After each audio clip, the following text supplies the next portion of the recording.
할렐루야. 반갑습니다.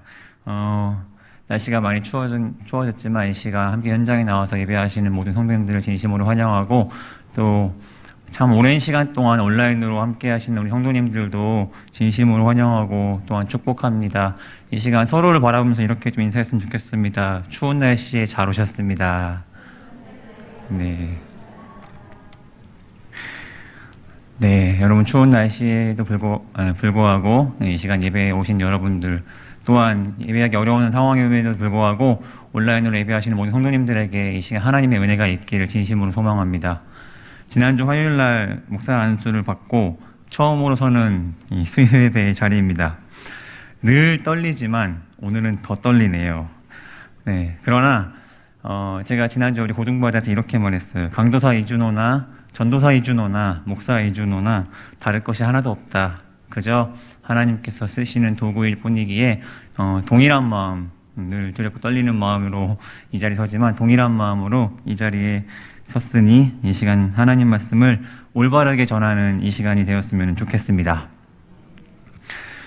우리는 지금 코로나 사태 만 2년의 시간을 보내고 있습니다. 제가 코로나에 대한 뉴스를 처음 봤던 기억이, 제가 기억하기로는 2019년 11월 정도를 기억하고 있는데요. 지금 벌써 2021년 11월이 바로 코앞으로 다가왔습니다. 지난 2년의 코로나 시간을 가만히 들여다보니까 교회는요, 참으로 심한 질타를 받아왔습니다. 특별히 초반에 교회를 통한 지역 감염이 발생하는 뉴스가 나오면 사람들의 질타는 교회를 향했고, 교회는 그 온갖 질타와 핍박, 온갖 수모를 지난 2년 동안 우리는 많이 겪어왔습니다. 물론 코로나 이전 시대에도 교회를 향한 비난은 있었습니다.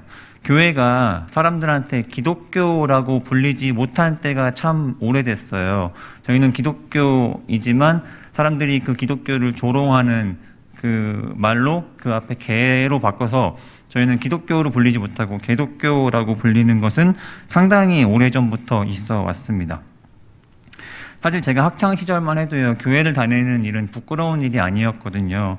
제가 학창 시절에는 서로 친구들끼리 어떤 교회를 다니는지, 또 교회에서 어떠한 회장을 하고 있다든지 찬양인도를 하고 있다든지 하는 이러한 대화의 주제가 꽤나 자연스럽게 이루어졌습니다. 그래서 너는 어디 교회 다니니? 너는 교회에서 무슨 일을 하니? 라는 대화를 하는 것이 너무너무 자연스러웠어요. 또 그때는 저희가 문학의 밤이라는 게 있었거든요. 기억하시죠? 문학의 밤이라는 게 있어가지고 저희 교회에서 문학의 밤을 준비하면 막 홍보지를 만들어서 교회 다니는 친구들한테 막 전달해 주는 거예요. 같이 홍보 좀 해달라고. 우리 교회에서 언제 문학의 밤 하니까 너도 놀러 오고 친구들 데리고 와서 같이 좀 홍보 좀 도와달라고 말하던 때가 불가는 아니죠. 꽤 오래됐으니까. 제가 학창 시절 때까지만 해도 그런 것들이 꽤나 자연스러웠습니다. 그런데 요즘은 아니에요. 요즘은 교회 다니는 것을 숨기는 시대가 됐습니다. 제가 예전에 가끔 이제 학교 신방을 가다 보면은 학교에서 이제 아이들 만납니다. 우리 아이들이 저보면 막 되게 신나가지고 막 달려와요. 막 전도사님 하고 달려오는데 그냥 오지 않고 친구들을 데리고 옵니다. 근데 제가 가끔 그런 얘기를 듣습니다. 우리 교회 아이들 친구가 하는 말이에요. 너 교회 다녔어? 전도사님이 왔어? 라고 말하는 것을 제가 몇 번 들은 적이 있습니다. 무슨 말이냐면 애들이 학교에서 교회 다닌다는 말을 안 한다라는 거예요. 교회 다니는 것을 숨기거나 굳이 말을 할 필요가 없으면은 아이들이 학교에서 난 그리스도인이다, 나는 크리스찬이다 라는 말을 굳이 안 한다는 것이죠. 한번 생각해 봅시다. 우리 애들이 학교에서 식사 기도를 할까요? 안 할까요? 물론 저도 학교 다닐 때는 안 했습니다. 그냥 저는 다른 이유로 안 했어요. 저는 학교 다닐 때 식사 기도하면 애들이 소세지 뺏어가 가서 안 했거든요. 근데 우리 아이들은 식사 기도를 할까요? 안 할까요? 제가 한번 물어본 적이 있습니다. 우리 아이들한테. 얘들아, 하루에 3번은 기도해야지. 아침, 점심, 저녁. 학교 가서도 하루에 3번은 기도할 수 있지 않겠니? 라고 말하는데 아이들이 학교에서 식사 기도를 안 한다는 거예요. 요즘 애들은 자신들이 교회 다닌다는 사실을 숨깁니다. 굳이 말할 필요가 없는 상황에서는 굳이 말하지 않고 오히려 친구들이 너 교회 다녔어? 라고 말할 정도로 교회 다닌다는 사실이 그렇게 자랑스러운 시대는 아닙니다. 어른들은 아닌가요? 어른도 마찬가지죠.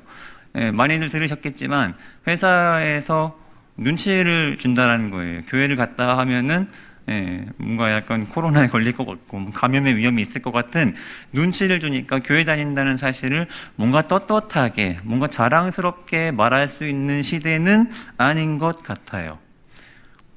교회를 향한 핍박과 교회를 향한 질타가 만연한 시대가 열린 것이죠.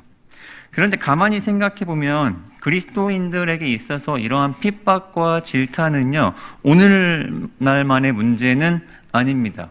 언제는 우리가 질타를 받지 않았던 시대가 있었고, 언제는 우리가 엄청 칭송받던 시대가, 물론 잠깐의 시대는 있었지만, 사실 그리스도인에게 있어서 질타와 핍박은 늘 따라다니는 말이었어요. 그것은 예수님 시대에도 마찬가지였고, 구약 시대에도 마찬가지였습니다. 그래서 이제 예수님께서는 마가복음 13장 13절에 이렇게 말씀하시는데 제가 읽어드리겠습니다.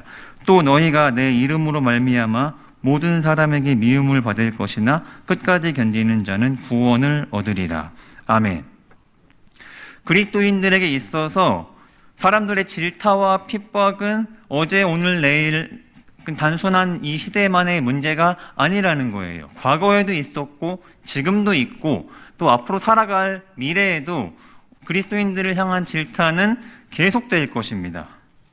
그러면 우리는 어떻게 해야 됩니까? 우리는 이러한 질타 속에서 우리의 신앙을 어떻게 지켜야 할지에 대한 대안이 있어야겠죠. 그냥 막연하게 우리 욕하지 마세요. 혹은 욕할 때면 해봐라 라고 가만히 있는 것이 아니라 이러한 우리를 향한 질타, 예수님의 이름으로 말미암아 받는 모든 미움 속에서 참으로 신앙생활 유지하기 어려운 이 시대 속에서 우리가 이 신앙생활을 지키기 위한 우리만의 어떠한 무기, 우리만의 어떠한 대안이 우리한테 있어야 한다는 것입니다. 저는 오늘 본문을 통하여서 그 대안을 찾는 귀한 시간이 되기를 소망합니다. 오늘 본문은요, 예수님의 두 번의 질문이 등장합니다. 그 두 번의 질문은 모두가 같은 질문입니다. 그러나 그 질문에 대한 답변은 두 질문에 대한 답변은 달랐습니다. 그 질문이 무엇입니까?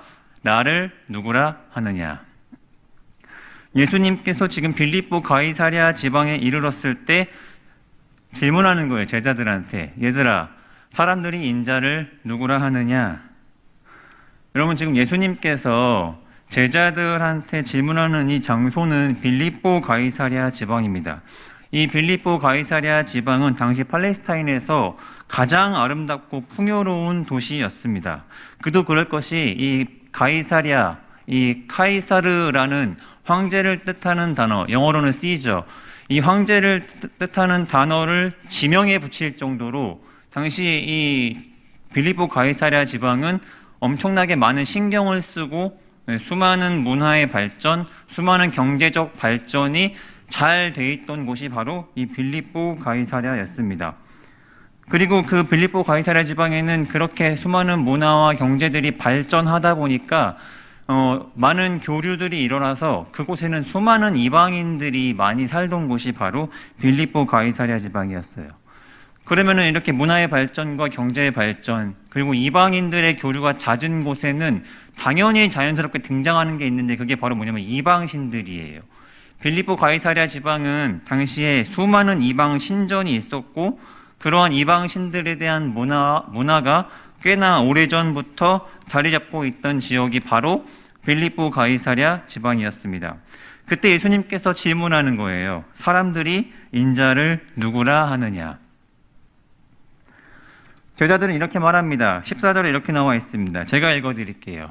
이르되 더러는 세례 요한, 더러는 엘리야, 어떤 이는 예레미야나 선지자 중에 하나이다. 아멘. 수많은 이방 신전이 있는 빌립보 가이사랴 지방에서 예수님께서 질문을 던집니다. 사람들이 나를 누구라 하느냐? 그때 제자들은 말하는 거예요. 예수님, 당시 사람들이 예수님 보고 어떤 사람은 세례 요한이라고 하고요. 어떤 사람은 엘리야, 어떤 사람은 예레미야, 혹은 선지자 중에 한 명입니다. 라고 제자들이 말해주고 있는 거예요. 사람들이 생각하는 예수님은 이런 존재였습니다. 예레미야, 엘리야, 세례 요한, 이 모든 것의 공통점은 선지자라는 것입니다. 그러니까 당시 사람들의 생각에 예수님은 선지자라는 것이에요. 이렇게 판단했던 이유는 아주 간단해요. 당시 예수님께서는 수많은 기적과 능력들을 나타내고 계셨기 때문입니다.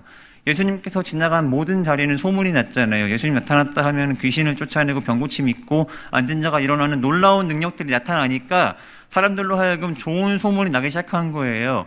그래서 사람들로 하여금 예수님께서는 저 사람은 선지자가 아닌가, 세례 요한이다, 혹은 엘리야나 예레미야가 다시 돌아왔다라고 사람들은 생각했다라는 것입니다. 물론 예수님의 직분 중에는요, 선지자의 역할을 감당하시기도 합니다. 그래서 예수님께서 우리의 선지자다라는 말은 아예 틀린 말은 아닙니다. 그러나 예수님을 선지자 중에 하나, 그리고 예수님은 선지자라는 단어 하나로 예수님 전체를 표현하기에는 아주 부족한 단어라는 것이죠.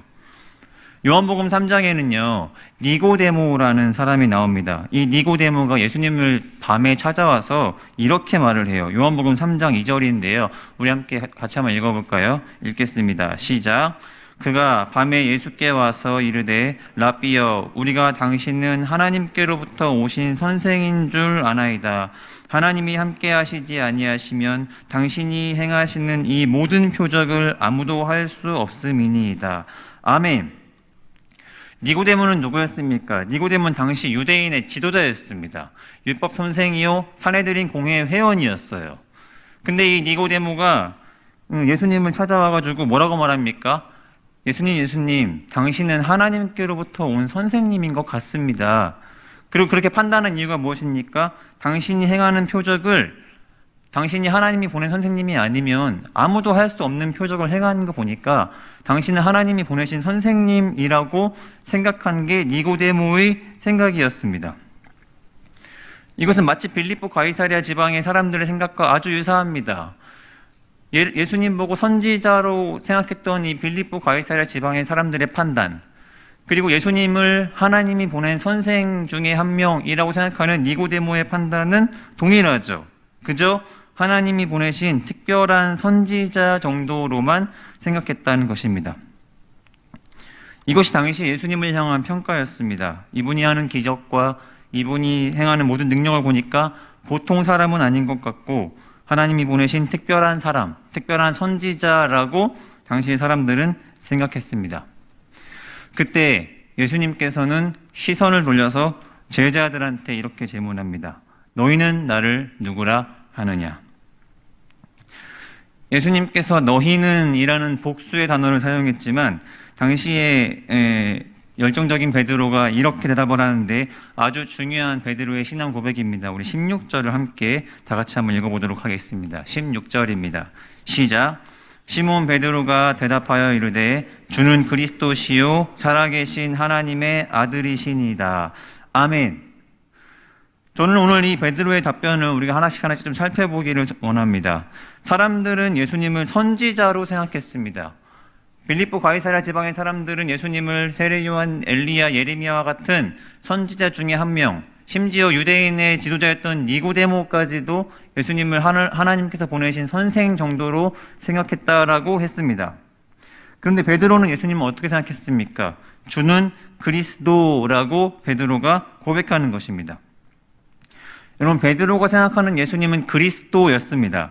이 그리스도라는 단어는 우리 너무 잘 알고 있듯이 헬라적 표현으로 했을 때는 크리스토스라는 단어이지만 이것을 히브리적 표현으로 바꾸면 무슨 단어가 됩니까? 메시아가 됩니다. 그러니까 메시아와 그리스도는 같은 단어라는 거예요. 이것이 당시 사람들과 베드로가 생각하는 예수님에 대한 아주 큰 차이점이었습니다. 사람들이 생각하는 예수님은 선지자였어요. 물론 여러분, 선지자라고 표현하는 것이 예수님을 폄하하거나 예수님을 비하하거나 예수님을 낮게 표현한 단어는 아닙니다. 당시에 사람들에게 있어서 특별히 유대인들에게 선지자는 어떤 존재였냐면요, 어떻게 보면 왕보다 위에 있는 존재가 선지자였어요. 여러분, 다윗 왕이 밧세바를 범했을 때 다윗을 꾸짖는 나단의 직분이 무엇입니까? 선지자 아니었습니까?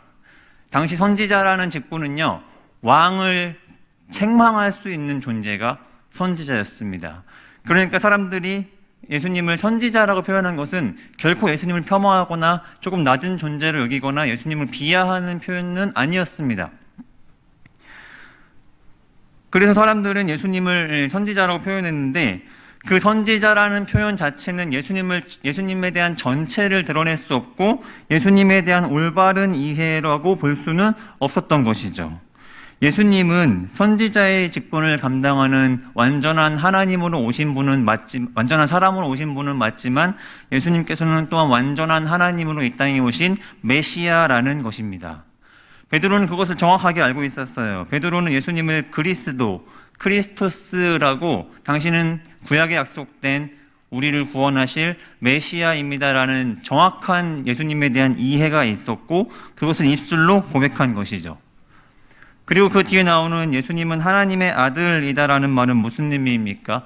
예수님은 하나님의 아들이라는 말은 조직신학적인 표현으로 예수님의 신성을 나타내는 아주 놀라운 표현이 바로 이 하나님의 아들이라는 표현입니다.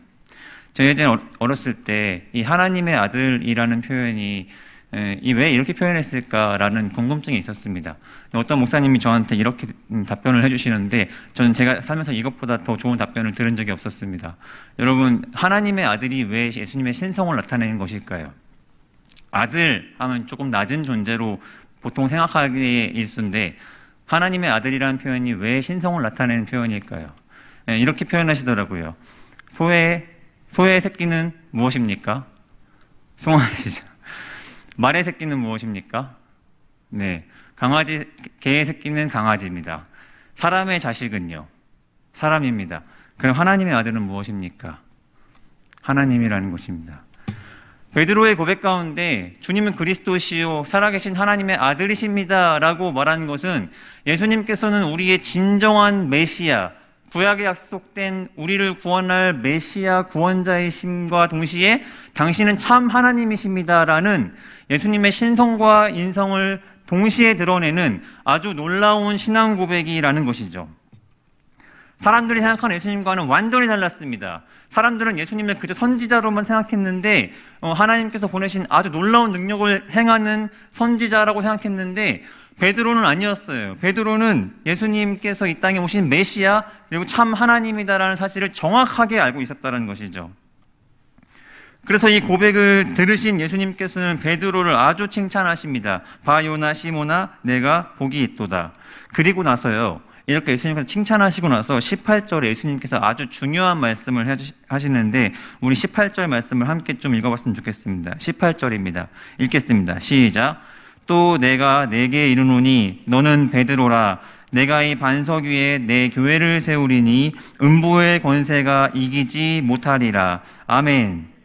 여러분, 이 구절이 우리에게 있어서 아주 중요합니다. 여기 보시면 예수님께서 뭐라고 말씀하시냐면은 너는 베드로라. 내가 이 반석 위에 내 교회를 세우리니 라고 하는데 여기 나와 있는 이 베드로라는 단어는 헬라어로 페트로스라는 단어로 베드로를 지칭하고 반석이라는 단어는 페트라라는 단어입니다. 이 두 단어가 동일해요. 페트로스는 남성명사, 페트라는 여성명사로 쓰여져 있습니다. 그래서 이 본문에 대한 해석이 저희 개신교와 천주교에 다르게 해석되고 있는 부분이지만 일반적으로 저희가 해석하는 이 페트로스, 페트라라는 이 해석은 앞에 나와 있는 페트로스는 베드로의 이름을 지칭하는 것이고 뒤에 나와 있는 페트라는 베드로의 신앙 고백 그리고 베드로 이후에 동일한 신앙 고백을 하는 모든 신앙 고백이라고 해석합니다. 그런 견해를 가지고 이 본문을 보면 다시 한번 이렇게 해석할 수 있습니다. 너는 베드로라. 내가 이 반석 위에 즉 내가 이 신앙 고백 위에 내 교회를 세우리니.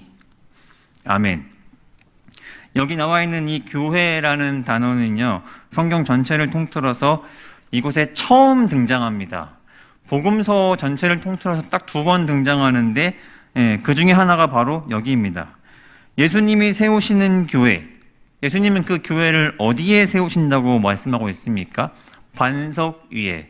그리고 그 반석은 무엇이라고 말씀드렸습니까? 베드로의 신앙 고백 위에 세우신다라고 예수님께서는 말씀하시는 거예요. 그리고 그러한 베드로의 아주 100점짜리 신앙 고백 위에 세워진 예수님의 교회는 어떤 교회입니까? 음부의 권세가 이기지 못하는 교회다라는 것을 우리는 본문을 통해서 알 수 있다라는 것이죠. 저는요, 오늘 이 본문을 통해서 교회가 이렇게 핍박받고 질타받고 있는 이 시대 속에 우리의 신앙이 무너지지 않으려면 어떻게 해야 하는지에 대한 깊은 묵상이 있기를 진심으로 소망합니다. 예수님께서는 분명히 음부의 권세가 이기지 못하는 교회를 세우셨습니다. 그런데 그 음부의 권세가 이기지 못하는 교회가 되기 위해서는 우리에게 있어서 반드시 선행되어져야 할 것이 있는데, 그것은 바로 올바른 신앙 고백이 우리에게 있어서 선행되어져야 한다라는 것입니다. 사람들은 예수님을 제대로 이해하지 못했지만 베드로는 예수님에 대한 올바른 이해가 있었고, 그 올바른 이해와 함께 나오는 베드로의 올바른 신앙 고백 위에 예수님께서는 음부의 권세가 이기지 못하는 예수님의 교회를 세우신다라는 것입니다. 그리고 여기 나와 있는 이 교회는 에클레시아라는 단어, 너무 잘 알고 있는 단어로, 이 에클레시아라는 단어는 교회 혹은 왕국으로 해석되기도 하지만 더 깊은 의미로는 하나님 부름받은 하늘의 모든 성도가 바로 이 에클레시아입니다. 교회는 건물이 아니라 사람이기 때문에 여기 나와 있는 이 에클레시아라는 이 교회라는 단어는 하나님의 부름을 받은 모든 하늘의 성도가 바로 이 에클레시아죠. 그러니까 예수님을 믿는 모든 성도에게 있어서, 예수님께 부름받은 모든 성도에게 있어서 예수님이 어떤 분인지, 예수님이 누구인지에 대한 올바른 이해와 올바른 신앙 고백이 선행되어질 때, 그러한 올바른 이해와 올바른 신앙 고백이 선행되어지면 음부의 권세가 이기지 못하는 교회가 세워진다는 것이에요. 그래서 우리는 날마다 이러한 점검이 우리한테 필요합니다. 과연 나는 예수님을 올바르게 이해하고 있는가? 과연 나는 예수님에게 올바른 신앙 고백을 하고 있는지에 대한 점검과 질문이 날마다 우리한테 던져져야 한다는 것이에요. 예수님 동일하게 여러분한테 질문하실 수 있습니다. 너희는 나를 누구라 하느냐? 그럼 여러분 뭐라고 대답하시겠습니까? 그 질문에 우리는 주님은 그리스도시고 주님은 살아계신 하나님의 아들입니다라는 올바른 이해와 올바른 신앙 고백이 있어야 한다는 것이에요. 그러면 우리가 이제 궁금한 것이 있죠. 그러면 이렇게 올바른 예수님에 대한 올바른 이해와 올바른 신앙 고백은 어떻게 해야 가능한 것인가? 그것은 아주 간단합니다. 먼저는 예수님 그 자체이신 성경을 묵상해야겠죠. 말씀이신 예수 그리스도를 바르게 이해하려면 예수 그리스도에 대해 기록한 하나님의 말씀을 우리는 묵상해야 한다는 것입니다. 제가 지난 4년간의 우리 아이들과의 사역을 통하여서 우리 아이들한테 끊임없이 강조하는 것이 있습니다. 그것은 바로 큐티입니다. 아이들이 가끔 저한테 이렇게 질문하는 아이가 있어요. 그때는 전도사님이었죠. 전도사님, 왜 전쌤 설교는 기승전 큐티입니까? 왜 전도사님은 늘 큐티하라고만 하십니까? 큐티에 진짜 큐자가 귀에 딱지가 않게 생겼습니다. 라고 아이들이 생각하는 것 같아요. 그런데 그게 굉장히 중요하기 때문에 제가 아이들한테 강조를 안 할 수가 없는 거예요. 저는 주일 본문도 큐티 본문으로 합니다. 가끔 제가 해석하고 설교하기 난감한 본문이 나올 때가 한두 번이 아니에요. 아이들한테 노예에 관한 법 이런 거 나올 때가 있습니다. 그런 걸 설교하기가 얼마나 어렵겠습니까? 그런데 이 아이들이 큐티를 계속 이어가면서 하기 위해서 우리는 계속 큐티를 하고 큐티 본문으로 말씀을 듣는 것을 지금까지 이어왔습니다. 그리고 또 교회에서 진행하는 제자훈련이 그만큼 중요합니다. 제자훈련을 통하여서 단순히 지식을 쌓는 것이 아니라 우리로 하여금 올바른 신앙 고백을 할 수 있도록, 예수님이 누구인지 정확히 알 수 있고 예수님에게 대한 올바른 신앙 고백이 우리한테 선행되어질 수 있도록 한다는 것이죠. 그게 없으면 말씀을 묵상함이 없고 제자훈련으로 우리가 훈련받는 과정이 없고 그저 교회에 몸만 왔다 갔다 하는 신앙생활에만 멈추면 자칫 우리를 대적하는 자에게 흔들리고 넘어질 확률이 굉장히 높다라는 것입니다. 시편 119편 105절에는 이렇게 나와 있어요. 같이 한번 읽어볼까요? 읽겠습니다. 시작. 주의 말씀은 내 발의 등이요 내 길의 빛이니이다. 아멘. 제가 이 설교 시간에 한번 이 시편 119편 말씀에 대해서 언급한 적이 있었습니다. 또 우리 고등부 아이들은요, 이 말씀을 너무너무 많이 들어가지고 아마 애들한테 해석하라고 해석할 수 있을 거예요. 주님의 말씀은 내 발의 등이요 내 길의 빛이니다라는 단어는요, 우리에게 있어서 아주 중요한 말씀입니다. 주님의 말씀이 내 발의 등이다라는 말은 무슨 말이냐면, 내 발의 등을 비춘다는 것은 현재 내가 서 있는 위치를 알게 해준다는 것이에요. 내가 지금까지 잘 왔는지, 내가 서 있는 이 위치가 올바른 위치에 서 있는지를, 그 올바른 위치에 내 신앙이 위치해 있는지를 구분하는 척도가 하나님 말씀이라는 것이에요. 나의 신앙의 상태, 나의 신앙이 올바르게 왔는지 하나님 말씀으로 비춰봤을 때 확인할 수 있다는 것이죠. 또 주님의 말씀이 내 길의 빛이다라는 것은 무슨 말입니까? 내가 어디로 가야 할지, 내가 내 신앙이 어디로 나아갈지에 대한 방향성을 우리는 말씀을 통해서 알 수 있다는 것이에요. 그런데 그것이 없으면, 하나님 말씀을 사모함이 없고 하나님 말씀을 묵상하는 신앙생활이 우리한테 없으면, 현재 내가 서 있는 이 신앙생활이 잘하고 있는지 판단도 못하고, 내가 어디로 가야 하는지에 대한 내 신앙의 방향성도 판단할 수 없는, 그저 이리저리 끌려다니다가 우리를 공격하는 질타와 핍박에 우르르 무너지는 것이 우리의 연약한 신앙 상태라는 것입니다. 그래서 우리는 말씀을 묵상해야 되고, 교회에서 하는 성장반, 제자반, 사역반 등등을 통하여서 예수님을 바르게 알아야 할 의무가 우리한테 있다라는 것이에요. 선택이 아니라 의무입니다. 그냥 교회만 가면 되지, 믿기만 하면 되지, 맞아요. 틀린 말 아닙니다. 그러나 그러한 상태에 머물면 자칫 이렇게 험하고 위험한 세상 가운데, 빌립보 가이사랴 지방은 얼마나 화려했습니까? 수많은 신들, 수많은 신전들이 자신들이 진리라고 주장하고 자신들을 유혹하지 않았겠습니까? 그렇게 유혹거리와 그렇게 수많은 이방신들의 공격 가운데 무너진다라는 것이에요. 우리도 마찬가지 아니겠습니까? 우리도 이렇게 화려한 2021년, 너무나 우리에게 진리라고 말하는 가짜 진리들이 판치는 세상 가운데 우리가 하나님 말씀을 올바르게 정립하지 못하고 제자로 세움받지 못한다면, 너무너무 죄송한 말씀이지만 우리는 그러한 유혹과 핍박과 질타에 무너질 확률이 너무나도 많다라는 것입니다.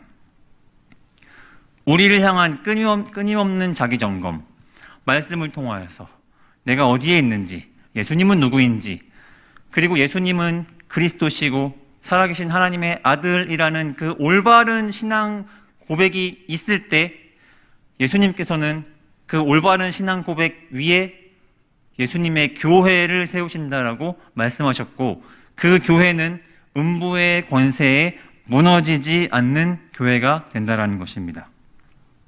사랑하는 성도 여러분, 교회는요, 너무나 많은 핍박을 받고 있습니다. 수많은 질타와 환난 속에서 너무너무 안타깝지만 그런 어려움을 견디지 못하고 신앙을 다 잃어버린 사람을 저는 종종 발견합니다.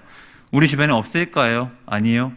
저는 예전에 제가 속한 선교단체에서 찬양팀을 했던 적이 있습니다.